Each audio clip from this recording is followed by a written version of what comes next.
portion du livre d'Ésaïe 61 ne pouvait être expliquée que par Jésus seul. Parce que c'est une portion d'action. Ce n'est pas un texte de promesse. C'est l'Esprit du Seigneur est sur moi parce qu'il m'a oint pour. Tout est au présent. Et croyez-moi qu'aucun membre du Sanhédrin ne pouvait dire que cette parole des Écritures s'est accomplie. Parce que personne d'entre eux n'avait reçu la dimension de l'Esprit qui fait qu'ils peuvent aller prêcher la bonne nouvelle aux pauvres. Jésus est vraiment là cette fois-ci en train de faire une véritable distinction.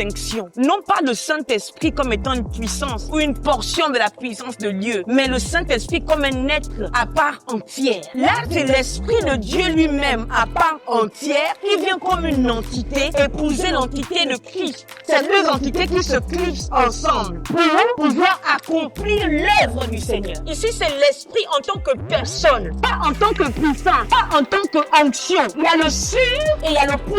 Quand il vient en toi en tant qu'entité, en tant que personne, c'est toujours pour un pour. Ce n'est pas pour te maintenir dans la chrétienté, non. Il y a cette portion de l'Esprit qui tombe sur toi pour te forcer à faire ce que tu étais incapable de faire. Quand il vient, il sait que toi-même, humainement, tu ne peux pas. Il dit, mais vous recevrez une puissance, le Saint-Esprit survenant sur vous. Il n'a pas voulu qu'ils aient la puissance. Il a voulu qu'ils aient l'entité qui donne la puissance. C'est pour ça qu'il a dit que ne bougez pas de Jérusalem. Si tu as la puissance, ça va s'arrêter quand tu as fini l'ouvrage. Mais si tu as l'entité qui donne la puissance, quelle que soit la période, quel que soit le moment, quel que soit le jour, quelles que soient les circonstances, la puissance va toujours se manifester. Et moi, jusqu'ici, je croyais que la bonne nouvelle, c'était guérir les malades. Moi, je crois que la bonne nouvelle, c'est la richesse. La bonne nouvelle, c'est être riche. Riche matériellement, riche financièrement, et puis riche relationnellement, riche en onction,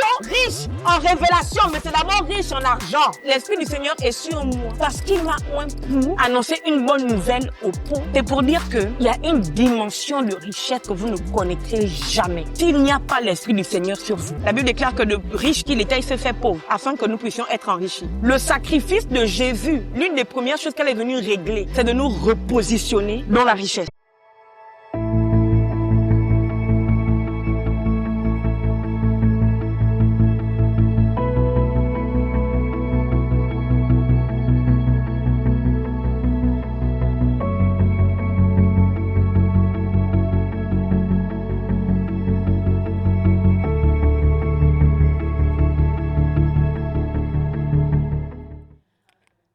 Merci Saint-Esprit pour ce que tu as fait et pour ce que tu continues de faire avec nous en cet après-midi. Je prie que tu continues de nous inspirer dans le nom de Jésus-Christ. Amen. Je lis le texte rapidement. Je lis à partir du verset 12. Jésus lui répondit, à qui? À Satan le diable, d'accord? Il est dit, tu ne tenteras point le Seigneur ton Dieu. Luc 4 à partir du verset 12. Verset 13, après l'avoir tenté de toutes ses manières, le diable s'éloigna de lui jusqu'à un moment favorable. Jésus, revêtu de la puissance de l'Esprit, retourna en Galilée et sa renommée se répandit dans tout le pays d'alentour.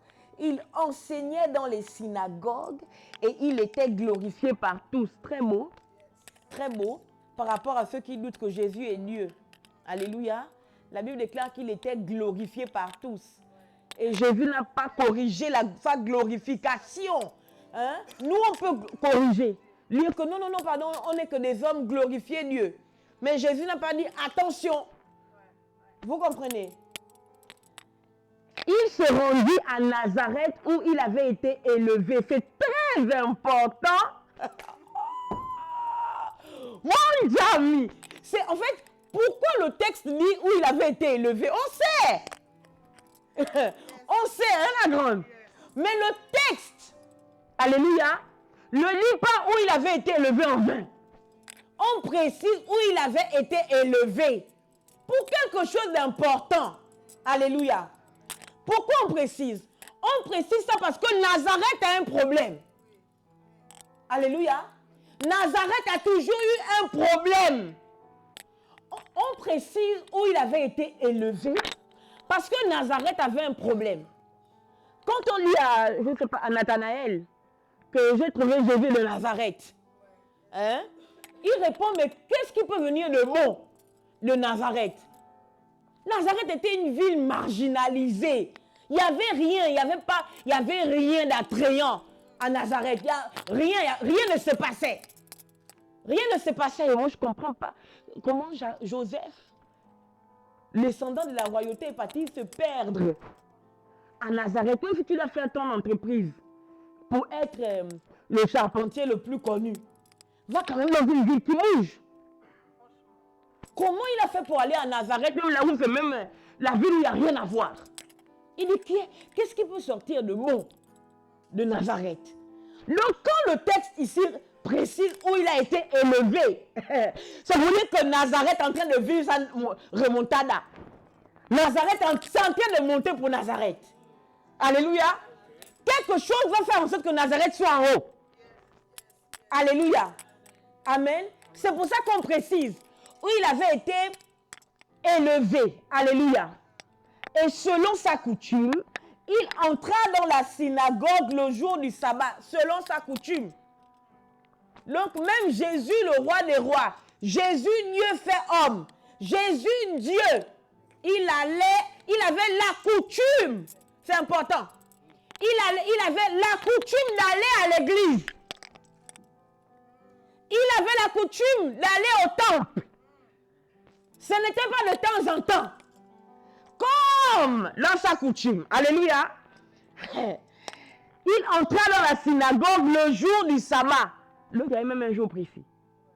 Alléluia. Continue. Il se leva pour faire la lecture. Et on lui remit le livre du prophète Ésaïe. Jésus ne prêchait pas dans la synagogue. Mais parce qu'il n'en avait pas le droit. Vous comprenez?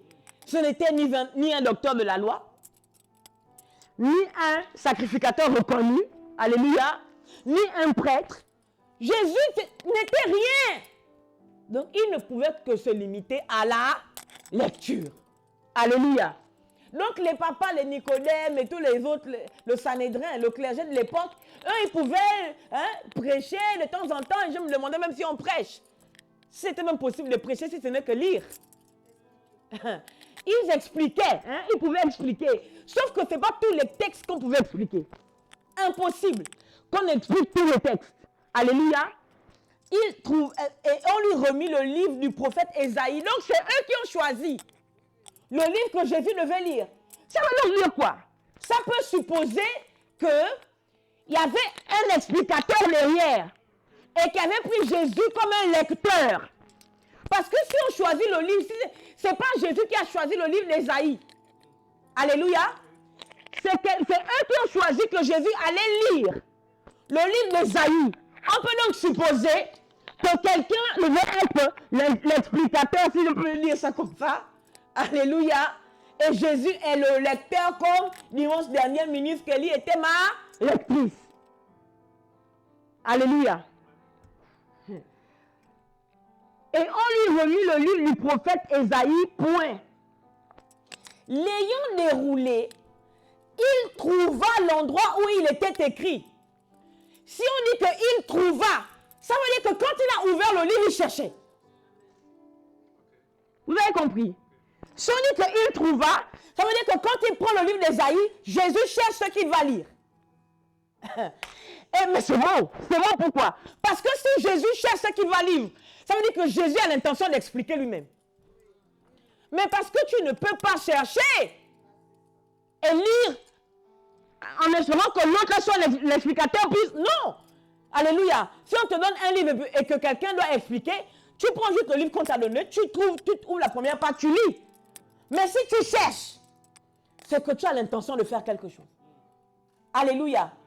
Parce que cette portion du livre d'Ésaïe 61, alléluia, ne pouvait être expliquée que par Jésus seul. Alléluia. Cette portion ne pouvait être expliquée que par Jésus seul. Pourquoi? Parce que c'était une portion d'action. C'est un texte d'action. Ce n'est pas un texte de promesse. Je peux le dire différemment. Il n'a pas dit, l'Esprit du Seigneur sera sur moi. Parce qu'il m'enverra pour. C'est l'Esprit du Seigneur est sur moi. Parce qu'il m'a oint pour. Tout est au présent. Et croyez-moi qu'aucun membre du Sanhédrin ne pouvait dire que cette parole des Écritures s'est accomplie. Personne. Personne, parce que personne d'entre eux n'avait reçu la dimension de l'Esprit qui fait qu'ils peuvent aller prêcher la bonne nouvelle aux pauvres. Mais c'est important. Ce n'est pas écrit, aïe aïe aïe. L'Esprit du Seigneur est sur moi parce qu'il m'a oint pour annoncer une bonne nouvelle aux pauvres. C'est pas écrit une bonne c'est pas écrit une nouvelle. C'est écrit une bonne nouvelle. Alléluia. Et comme quel est l'autre nom qu'on donne à l'évangile? Mais l'évangile s'appelle la bonne nouvelle. Et aucun membre du Sanhédrin ne pouvait prêcher la bonne nouvelle. Personne d'entre eux n'avait reçu le pouvoir de l'évangile. Personne d'entre eux n'avait reçu la révélation de l'évangile. Je le redis mieux. Même John le Baptiseur, il n'a pas prêché l'évangile, il n'en avait pas les capacités. Il a prêché la repentance. Celui qui pouvait prêcher l'évangile, c'est celui qui a regardé ce qui se passe dans le royaume. L'évangile, la vérité, c'est le royaume. Il n'y a que celui qui est descendu du royaume qui pouvait prêcher la bonne nouvelle. Alléluia. Le seul qui était capable d'interpréter ou bien de pouvoir expliquer ce texte, c'était Jésus. Parce qu'il avait la révélation de la bonne nouvelle. Alléluia. Parce qu'il avait reçu l'Esprit sans mesure. Alléluia. C'est lui qui avait, my living God, c'est lui qui avait reçu l'Esprit, non pas seulement pour faire une seule tâche, mais pour faire plusieurs tâches à la fois. Je le dis mieux. C'est lui qui avait reçu l'Esprit dans toutes ses déclinaisons. Comme je vous ai dit, esprit de sagesse et d'intelligence, esprit de conseil et de force, esprit de connaissance et de crainte de l'Éternel. C'est lui qui avait reçu toutes les dimensions de l'esprit. Il est le seul qui aurait pu dire, aujourd'hui, regardez, il dit, je vais lire verset 18 après, mais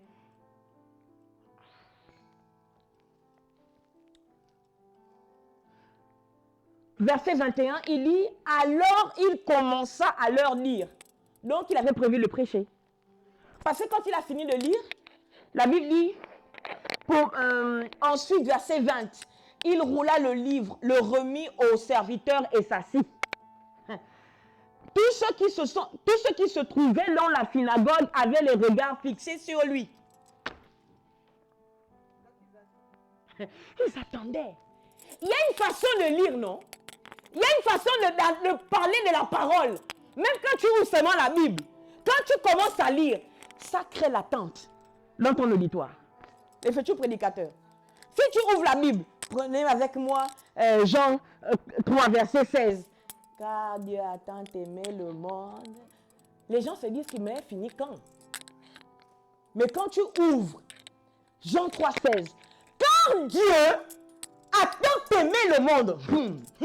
On sent que, on sent que c'est en train de venir. Ça monte.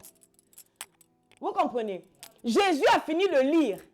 Et Jésus a plié le rouleau. Il a remis au serviteur. Beau. Ce qui est beau, la grande, c'est que donc, quand Jésus rentrait dans le temple, il n'était pas vu comme un serviteur. Puisqu'il a remis au serviteur. Ça veut dire que Jésus avait upgrade. C'était maintenant un autre niveau. Amen.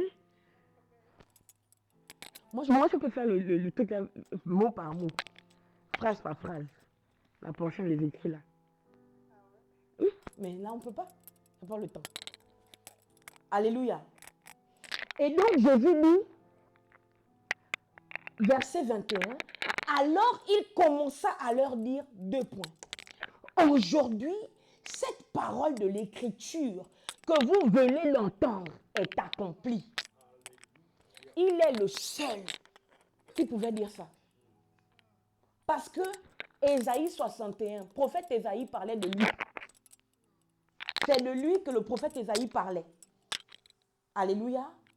Mais ce qui est grave, c'est que Jésus vient lire cette portion, le texte, après avoir été tenté par Satan.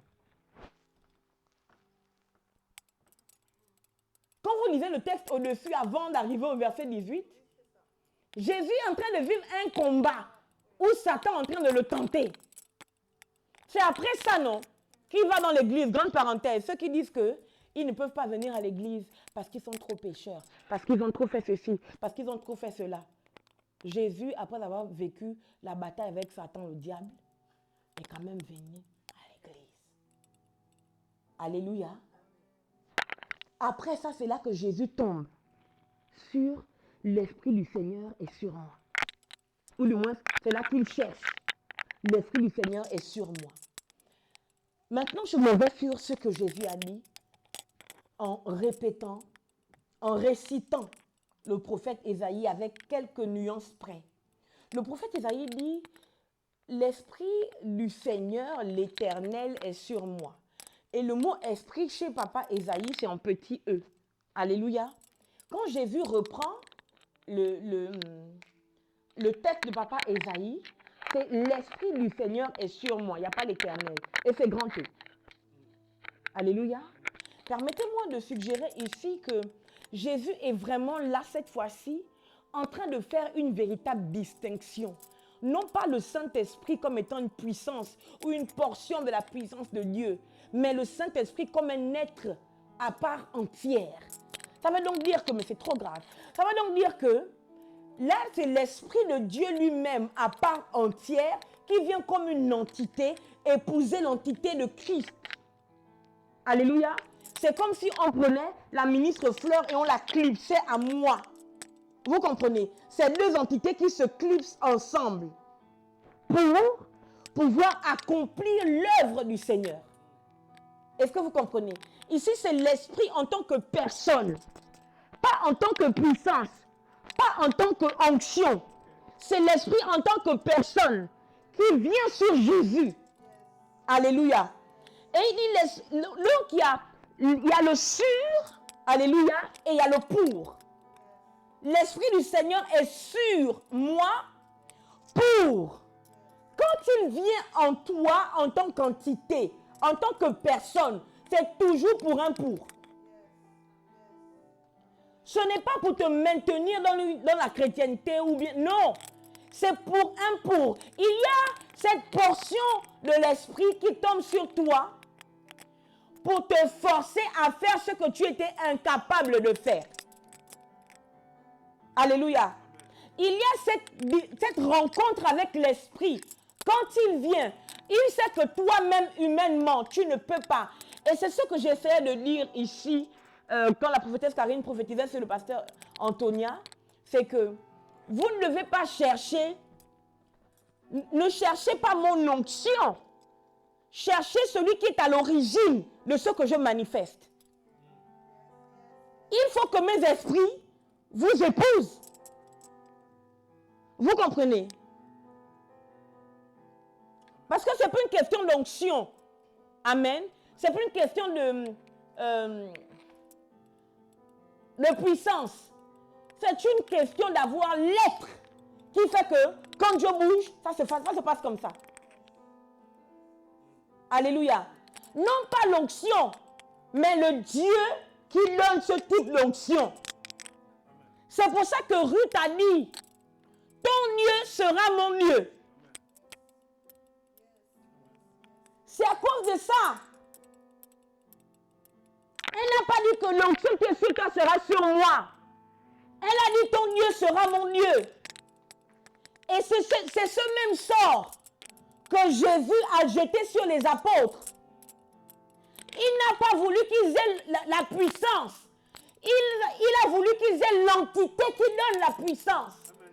C'est pour ça qu'il a dit que ne bougez pas de Jérusalem jusqu'à ce que, par la puissance du Saint-Esprit, Il dit, mais vous recevrez une puissance, le Saint-Esprit survenant sur vous. Ça veut dire que il faut que, si tu as la puissance, ça va s'arrêter quand tu as fini l'ouvrage. Mais si tu as l'entité qui donne la puissance, quelle que soit la période, quel que soit le moment, quel que soit le jour, quelles que soient les circonstances, la puissance va toujours se manifester. Alléluia. Donc ici, c'est la personne de l'Esprit de Jésus qui rentre en connexion avec Christ pour qu'il accomplisse tout ce qu'il a accompli. Alléluia. Et je disais que le seul capable d'interpréter ce texte, ou du moins, pas interpréter, l'expliquer, parce que c'est le point. Alléluia. C'est Jésus. Il dit aujourd'hui, cette parole est accomplie. Pourquoi? Parce qu'il s'agissait de lui en Ésaïe 61. Il était le seul qui pouvait accomplir tout ça, mais plus encore, le seul qui avait le secret de la bonne nouvelle, le secret de l'évangile. Et moi, jusqu'ici, je croyais que la bonne nouvelle, c'était guérir les malades. Je croyais que la bonne nouvelle, c'était délivrer les hommes et les femmes. Moi, je crois que la bonne nouvelle, c'est la richesse. Amenez-moi où vous voulez. La bonne nouvelle, c'est être riche. Riche matériellement, riche financièrement, et puis riche relationnellement, riche en onction, riche en révélation, mais c'est d'abord riche en argent. Croyez-moi que c'est d'abord riche en argent. Croyez-moi. Amen. Mais la Bible dit que la sagesse du pauvre est méprisée. Ça veut donc dire que Dieu trouve inutile de faire que le pauvre soit sage. Et Dieu ne fait pas confiance aux pauvres. Même s'il faisait confiance aux pauvres, pourquoi il veut les rendre riches? Pourquoi il veut rendre les pauvres riches s'il leur fait confiance dans leur état de pauvreté? Imaginez, vous avez un riche qui garde la caisse de l'église. Tous les dimanches, à l'église, c'est au moins 1 million d'euros qui rentre. Et le riche, là, il est milliardaire. Il va voler. Il s'en fout. Mais le pauvre, qui est toujours à découvert, qui ne sait pas comment il va payer la dette, le créancier arrive, le debteur. Le créancier est en train d'arriver, parce que le debteur, c'est plus beau que créancier. Bon, le debteur n'existe pas, mais je trouve que c'est plus beau que créancier. Donc, bon, debteur, c'est créancier, d'accord? Debteur, c'est mon vocabulaire. Le créancier arrive pour te dire que rembourse. Il a dit qu'il sera là à 15 h. Il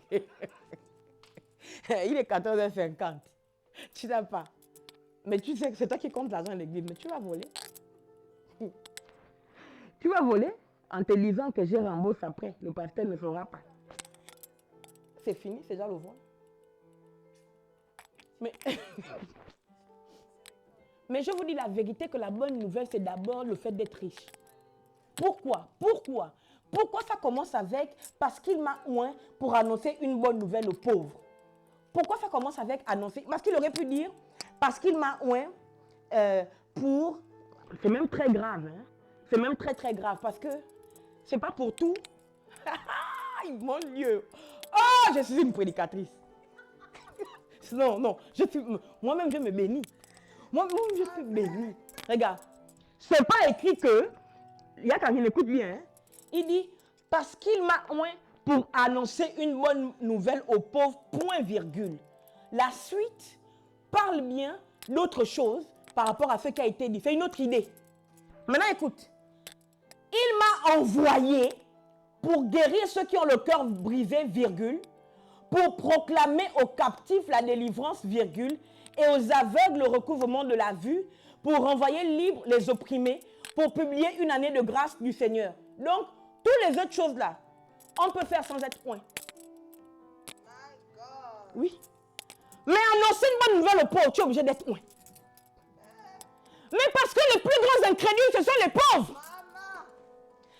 Un riche n'est pas incrédule. Le riche, si tu lui dis que dans 5 ans, tu vas t'acheter un jet privé, il regarde son compte bancaire. Il regarde ses avoirs. Il regarde combien rentre. Il sait que oui, en 5 ans, c'est possible que j'achète un jet privé. Mais si tu dis à un pauvre qui n'a rien, dans 5 ans, tu t'achèteras un jet privé, il va se dire que, je ne crois pas. En tout cas, si tu voyais ma condition, si tu voyais mon... les plus grands incrédules, ce sont les pauvres. Oh. Jésus, d'ailleurs, Jésus a dit quoi? Jésus a dit que vous aurez toujours les pauvres avec vous. Mais c'est un grand problème. L'esprit de l'incrédulité embrasse les pauvres. Et la vérité en foi embrasse les riches. C'est pour ça que les riches sont toujours riches. Un riche, quand un riche a fait faillite, non, il s'en fout. Parce qu'il sait qu'il va refaire ce qu'il avait fait avant pour redevenir riche. Mais un pauvre, quand il n'a rien, il ne sait même pas où tourner la tête pour avoir. Donc, tous les autres, on dit l'Esprit du Seigneur est sur moi parce qu'il m'a oint pour annoncer une bonne nouvelle aux pauvres. La seule façon d'annoncer aux pauvres qu'ils vont quitter la pauvreté pour devenir riches, il faut être oint du Saint-Esprit. Si tu n'as pas la puissance de l'Esprit sur toi, tu ne peux pas annoncer la bonne nouvelle. C'est pas possible. Par contre, on dit, il m'a envoyé pour guérir. Tu comprends? On peut t'envoyer sans oint, sans onction, sans t'oindre. Géasi n'a pas été envoyé. Géasi n'a pas été envoyé avec le bâton d'Élysée. Élysée a pris son bâton. Il n'a pas fait de cérémonie sur Géasi. Parce qu'il fallait aller délivrer l'enfant de la Tsunamite, la riche. Maman la Tsunamite, non, son fils est mort. Maman Tsunamite, son petit nom. Son fils est mort. Elle a pris son fils, elle l'a déposé sur le lit d'Élysée. Elle a dit que coûte que coûte, je vais le chercher, il faut qu'il se réveille. Mais un pauvre, il fait comment? L'Éternel a donné, l'Éternel a repris. Mais c'est la frappe des pauvres. L'Éternel a donné, l'Éternel a repris. Non. Donc l'enfant est dans les griffes de la mort. Élisée n'a pas le temps de faire des cérémonies en toi. Je te prie dessus et tout. Élisée dit seulement que prends mon bâton, pars. Il a envoyé, non. Si Élisée envoie Géasi, d'accord? Si Élisée envoie Géasi avec le bâton, c'est que Élisée savait que Géasi peut ramener cet enfant à la vie sans l'onction. Mais parce que tout le pouvoir pour ramener à la vie n'était pas l'homme Géasi, c'était dans le envoyé. C'était dans la bouche. Quand je te dis que Yakredouard, va chez la prophétesse Karine. Dis-lui ça bien, fais ça pour elle. Tu n'as pas besoin que je t'oigne. Tout le pouvoir est dans le fait que je t'ai envoyé. Donc, Élisée savait que Géasi pouvait ramener cet enfant à la vie à cause du va faire et l'élément du prophète qu'il avait. Mais ça n'a pas marché. Ça n'a pas marché parce que lui, il est pauvre.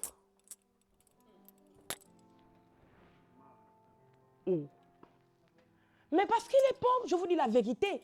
La preuve qu'il est pauvre, c'est quoi? C'est que quand Naaman est venu se faire soigner par Élisée, Naaman a donné à Élisée les présents et Élisée a dit que je ne veux pas. Naaman est parti, non? Qu'est-ce que Géasi fait? Comment il peut laisser partir?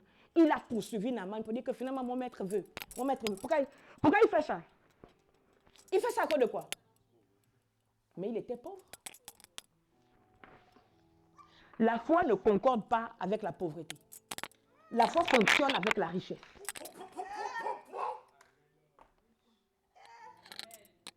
C'est aussi simple que ça. Si tu es pauvre et tu dis que tu as la foi, ce n'est pas la vraie foi, tu mens. Je vous dis la vérité. Maintenant que vous êtes chrétien, vous n'avez pas encore l'argent matériellement, vous n'avez pas la richesse matérielle. Mais vous avez la foi. C'est parce que vous êtes un riche. Vous êtes un riche qui n'a pas encore développé sa richesse. Croyez-moi. Faites-moi confiance. Je vous dis la vérité. Maintenant, avec votre foi là, parce que votre essence, votre nature, c'est la richesse. Coûte que coûte, l'argent va venir.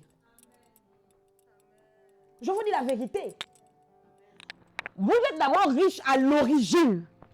C'est pour ça que quand l'Esprit du Seigneur tombe sur Jésus, la première chose sa première mission, c'est pour annoncer une bonne nouvelle aux pauvres. Et il ne parle pas des pauvres en esprit. Parce qu'il y a un autre texte qui dit « Heureux les pauvres en esprit ». Il le précise.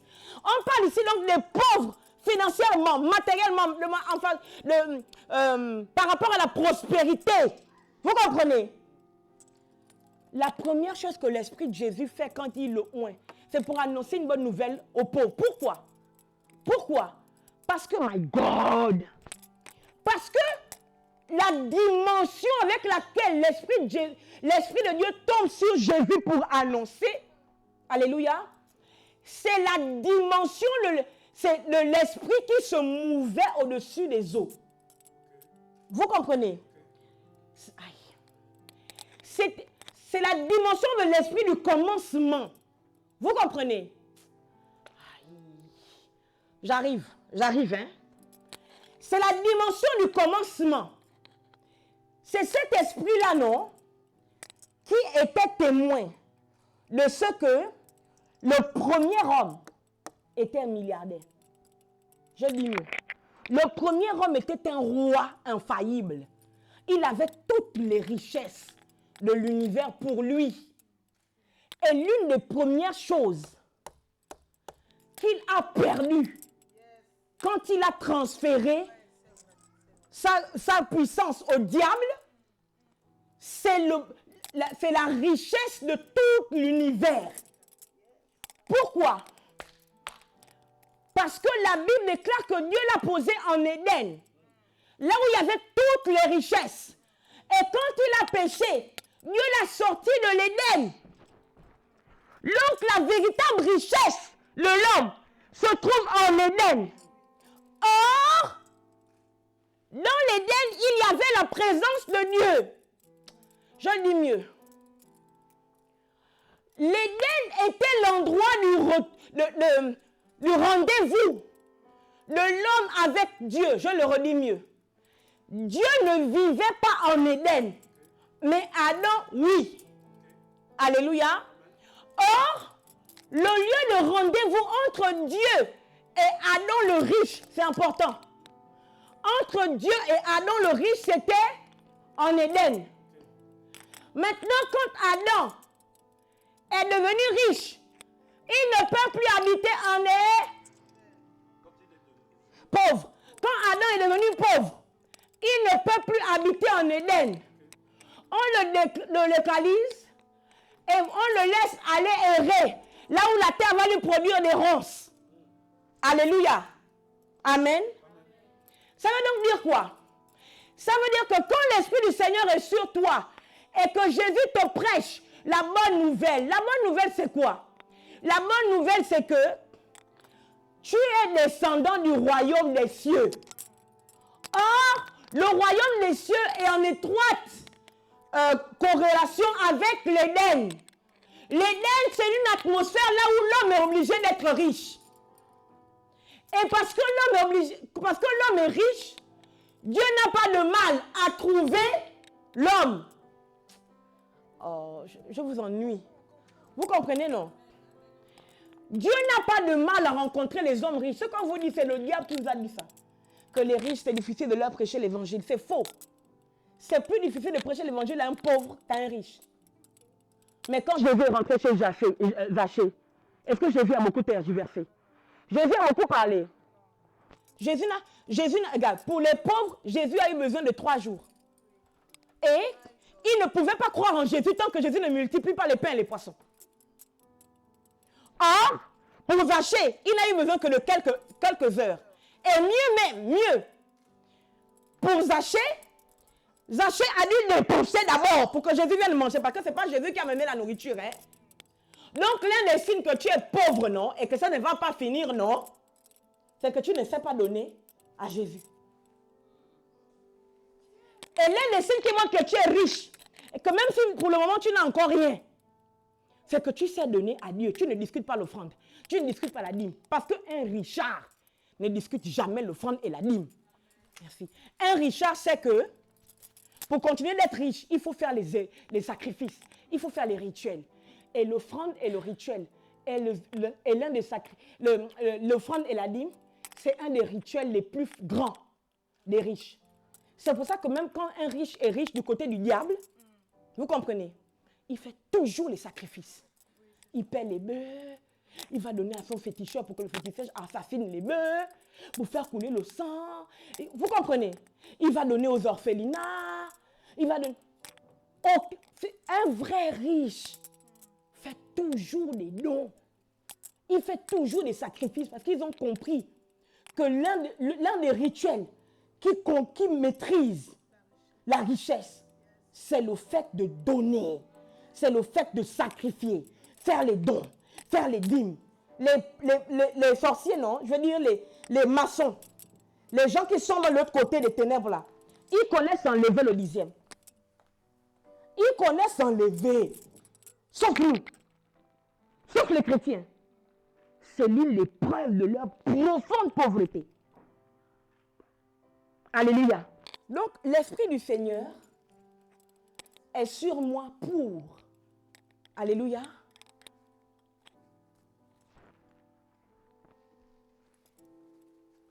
Oui.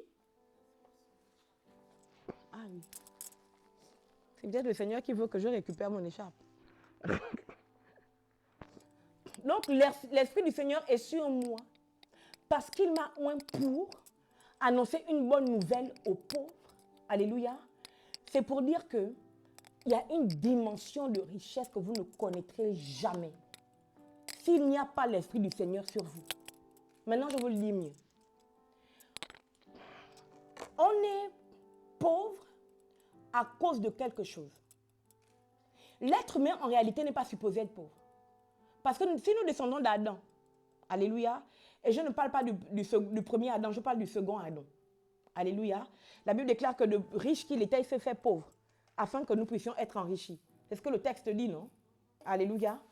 Donc, vous comprenez que le sacrifice de Jésus, l'une des premières choses qu'elle est venue régler, c'est de nous repositionner dans la richesse. Alléluia.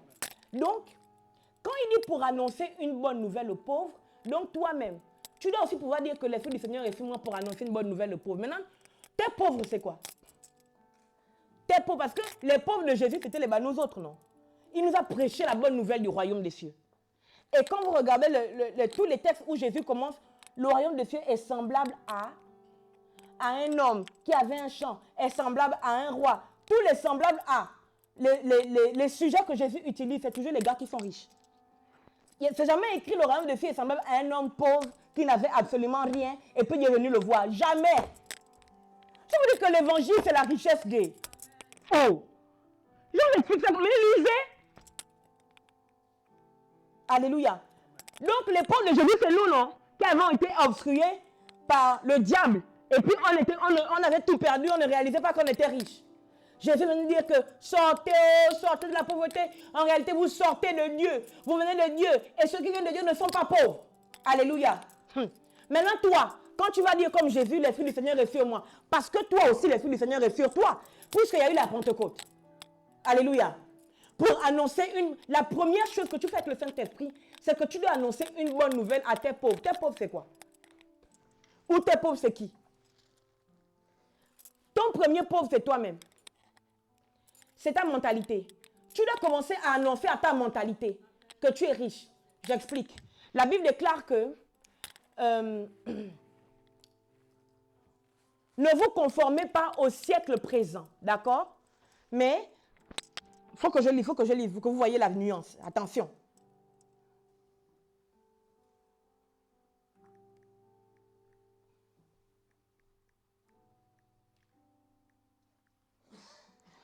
Romains 12, verset 2. Ça, c'est encore notre texte secret. Un texte de gloire. Ne vous conformez pas au siècle présent, virgule, mais soyez transformés par le renouvellement de l'intelligence. Alléluia. Pourquoi? Afin que vous discerniez quelle est la volonté de Dieu, virgule. Ce qui est bon, virgule. Cela était très bon. Cela était bon. Hein? Mais quand Dieu a tout créé, Dieu vit que cela était bon.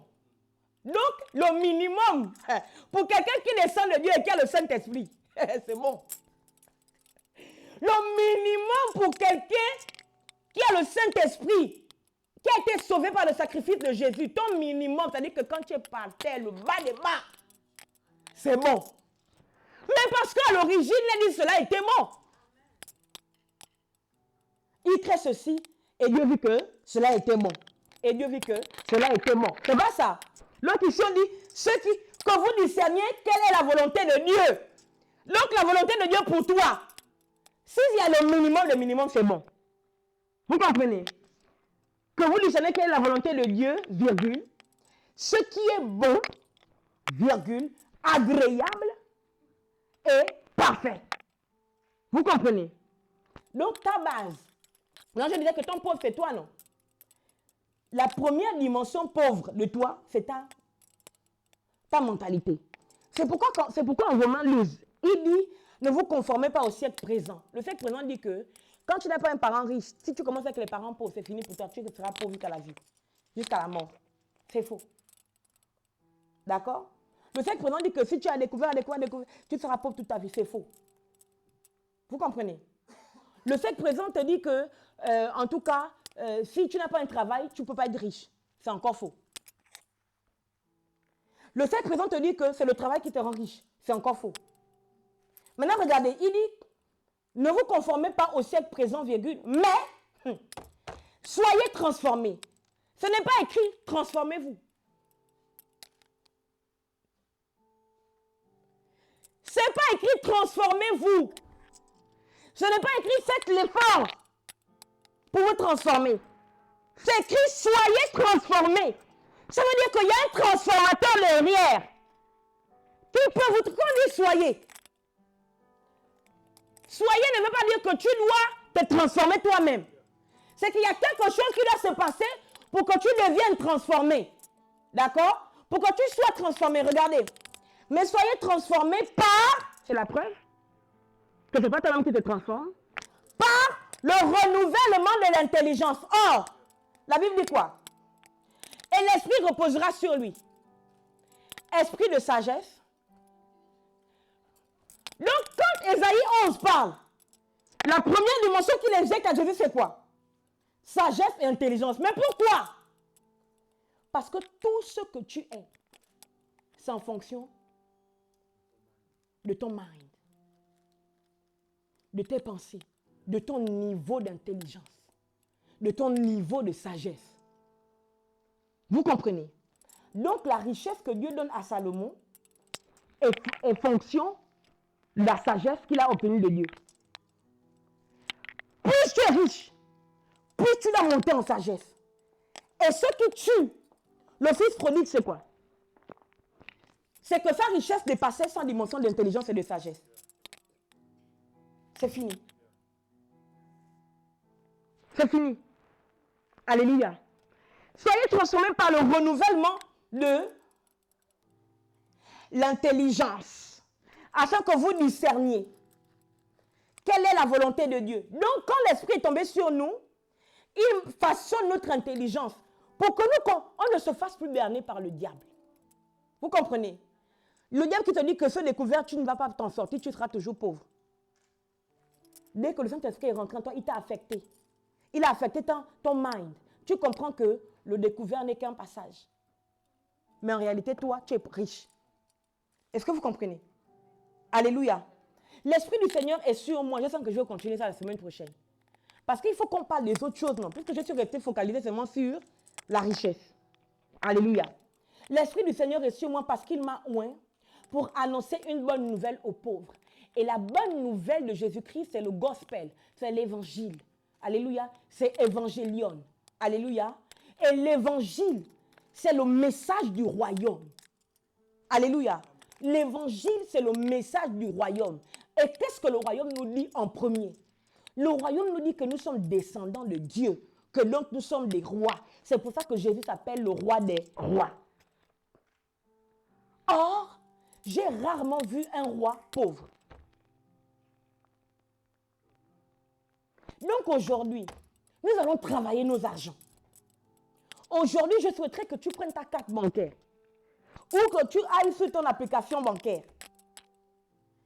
et tu vas faire sortir ça sur ton téléphone. Quand je vais te demander de prendre l'onction et mettre sur ta tête là, il y aura une main sur ta tête et il y aura une main sur ta carte bancaire ou sur ton application de banque. Ou bien, tu mets ton application de banque comme ça sur moi. Vous comprenez? Mais quand je dis ça, levons-nous déjà parce que je vais m'arrêter ici, sinon je dépasse les temps de prédication, hein, maman Antonia. Je suis en train de dépasser les temps de prédication. Ah, elle a dit qu'elle va se débrouiller. Vous comprenez? L'Esprit du Seigneur est sur moi parce qu'il m'a oint. Donc je disais que ton pauvre, le premier pauvre dans ta vie, c'est d'abord ton mind. Et donc il a dit pour annoncer. Est-ce qu'il a dit pour demander? Bon. Est-ce qu'il a dit pour supplier, essayer de voir s'il est pauvre? Quand on te dit, ben, je t'annonce. On annonce quelque chose qui est déjà acté. Vous comprenez ce que je dis? Je vous ennuie, je vous embête. Hein. Alléluia. Quand on annonce quelque chose, c'est comme quand on dit, vraiment recevons la prophétesse. Elle est là. Quand on fait une annonce, c'est quelque chose qui est déjà acté. Amen. Alléluia. Donc si Jésus, si l'Esprit du Seigneur a oint Jésus pour annoncer une bonne nouvelle aux pauvres, c'est que c'est déjà acté. C'est que le pauvre là, la seule bonne nouvelle que tu peux dire au pauvre, c'est qu'il est riche. Ou bien c'est qu'il va être riche. Mais il n'y a rien d'autre. Le pauvre, quand on parle du pauvre, la plus belle nouvelle qu'il peut attendre, c'est quoi? C'est que sa pauvreté est finie. Donc quand Jésus dit ça, c'est que tout est déjà acté, tout est déjà conclu. Vous comprenez? Jésus va dire que pauvre, entends la bonne nouvelle.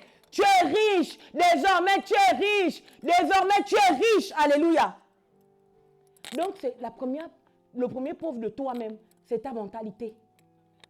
Tu dois la mettre à la lumière de Luc 4, 18. Et dire, Kelly, tu es riche. Shirley, tu es riche. Yacre-Edouard, tu es riche. Malgré ton découvert, tu n'es pas un pauvre, tu es riche. Malgré le fait que tu cherches du travail aujourd'hui, tu es riche, tu n'es pas pauvre. Ton premier pauvre, c'est toi-même. Ton deuxième pauvre, je vous ai dit que Adam était riche dans un cercle, dans un endroit bien précis. C'était où? L'Éden. Quand on a sorti de l'Éden, il ne bénéficiait plus de tout ce qu'il avait en Éden. On est d'accord? Quand on a sorti de l'Éden, il a maintenant dû travailler pour manger. Parce qu'il faut comprendre la nuance. En Éden, Adam travaillait. Parce que Dieu lui a demandé de cultiver le jardin. Mais Adam ne travaillait pas pour manger. Adam travaillait parce que Dieu a horreur de l'oisiveté. Adam travaillait parce qu'il fallait qu'il soit actif. Et qu'il soit le prolongement de Dieu. Mais quand Adam est sorti de l'Éden, Adam a commencé à travailler pour se nourrir. Parce que c'est après la chute que Dieu lui a dit, désormais tu mangeras à la sueur de ton front. Ça veut dire quoi? Qu'avant il mangeait sans souiller. Avant il n'avait pas besoin de trimer pour manger. Vous comprenez? Donc j'explique que le travailler pour manger là, c'est une malédiction. Oh, my living God. Travailler pour manger, c'est une malédiction. Normalement, manger. Une fois qu'on a entendu la bonne nouvelle, on doit se voir. Comme ce que Jésus a dit, ne vous inquiétez pas du lendemain. Ne vous inquiétez pas de ce que vous mangerez, ni ou de ce que vous allez porter. Votre Père Céleste prendra soin de vous. Ce n'est pas écrit comme ça quand j'ai parlé des inquiétudes. Parce qu'un véritable riche ne s'inquiète pas de ce qu'il va manger. Un véritable riche ne travaille pas pour manger. Ah, celui qui ne travaille pas ne doit pas manger. C'est faux. Les oiseaux travaillent. Les oiseaux travaillent. Ils mangent, non. Ton travail, quand tu es devenu chrétien, non? Ton travail, c'est pour faire tes projets. Ton travail, c'est pour pouvoir faire tes affaires. Tu comprends ce que je veux dire? C'est ça. Mais la nourriture, Dieu va toujours s'arranger pour que tu manges. Ça veut dire que tu auras toujours des suppléments par-ci, par-là pour manger. Mais le travail où tout est serré, j'ai payé l'assurance, j'ai payé, et il me reste 50 € pour manger. C'est une malédiction, il faut casser, C'est Luc 4, 18 qui casse ça. Alléluia. Donc je disais que pour être riche, il y a une atmosphère, un endroit. Alléluia. Donc ton premier pauvre, c'est ton monde. Ton deuxième pauvre, c'est ton environnement. Il faut annoncer à ta maison que ici, c'est la maison des riches. Il faut parler au mur de ta maison qu'au nom de Jésus-Christ de Nazareth, revenez. Au nom de Jésus, pauvreté, tu attrapes les murs de ta maison et tu dis pauvreté au nom de Jésus, je te chasse de ma maison. Je te chasse. Tu comprends? Tu communiques au mur de ta maison. Tu communiques à ton oreiller. Au nom de Jésus, je libère sur toi l'onction de la richesse. Au nom de Jésus, je libère dans ma maison l'onction de la richesse. Mur de ma maison, recevez l'onction de la richesse. Porte de ma maison, au nom de Jésus, aucune onction de pauvreté, aucun esprit de pauvreté ne rentrera ici. Porte de ma maison, laisse rentrer la richesse. Ma maison, tu es une maison de riches. Ma maison reçoit les onctions de riches. Ma maison, que ton atmosphère change et que la richesse remplisse ton atmosphère. C'est ça. C'est qui tes pauvres? C'est tes descendants, tes entrailles. Ceux qui sont nés, ceux qui ne sont pas encore nés. Tu attrapes seulement le ventre. Mes entrailles, au nom de Jésus, vous produisez des femmes riches, des hommes riches. C'est ça. Quand on dit pour annoncer une bonne nouvelle aux pauvres, annonce. Annonce à ta maison que c'est la maison des riches. Annonce à tes pensées que c'est fini, tu es maintenant riche. Annonce à tes entrailles que c'est fini, l'onction est tombée sur toi pour être riche. Alléluia. Prenons nos cartes bancaires. Si votre carte bancaire n'est pas là, vous prenez votre billet, vous le sortez. Vous sortez votre billet. Vous allez lui parler et vous irez le mettre dans votre portefeuille pour qu'il accepte les autres argents. Ou bien vous allez le coller à votre carte bancaire. Commence à monter en prière. Commence à monter.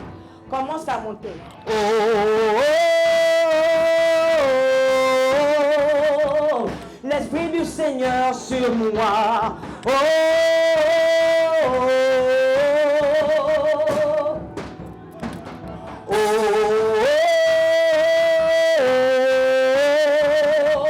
l'Esprit du Seigneur sur moi. Oh Dieu, je crois que l'Esprit du Seigneur est sur moi parce qu'il m'a oué pour annoncer une bonne nouvelle aux pauvres. Maintenant j'annonce à ma vie, à mon être physique, à mon être spirituel, à mon atmosphère, à mon environnement, à mes entrailles, à mes argents, que la pauvreté est terminée. Elle me quitte. Maintenant, parce que l'Esprit du Seigneur est sur moi, j'entre dans ma dimension de riche. J'entre dans ma saison de richesse, de prospérité. Vas-y, parle à tes argents, parle. Affecte tes argents. Touche ta carte bancaire. Touche ton application et ton téléphone. Ton application bancaire. Vas-y, prie. Appelle la richesse. Annonce.